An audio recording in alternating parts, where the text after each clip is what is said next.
ফরিদপুরের বোয়ালমারীতে বিপ্লব ও সংহতি দিবসের কর্মসূচিতে বিএনপির দুপক্ষের সংঘর্ষে আহত হয়েছে কমপক্ষে ২৫ জন।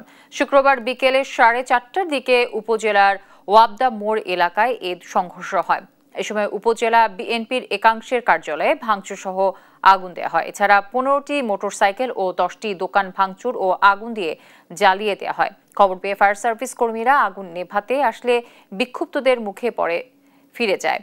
পরে সন্ধ্যা ৫:৩০টার দিকে সেনাবাহিনী ও পুলিশের যৌথ দল এসে পরিস্থিতি নিয়ন্ত্রণে আনেন।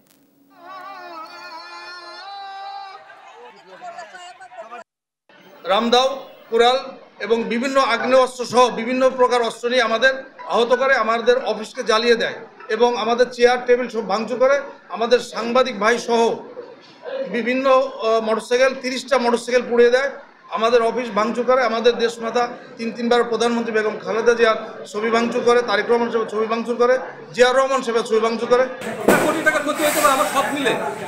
আমার এখানে যে লিফট আপনারা দেখতে পাচ্ছেন, লিফট আছে, বিদ্যুতের মেন বোর্ড আছে, এগুলো সবগুলো ভাঙচুর করছে। এবং এই দুর্বৃত্তরা শুধু এখানেই নয়, আরো প্রায় 30 থেকে 40টি গাড়ি ভাঙচুর করছে। আমি দেখতে পাচ্ছি তার ভিডিও ফুটেজ আপনাদের কাছে আছে।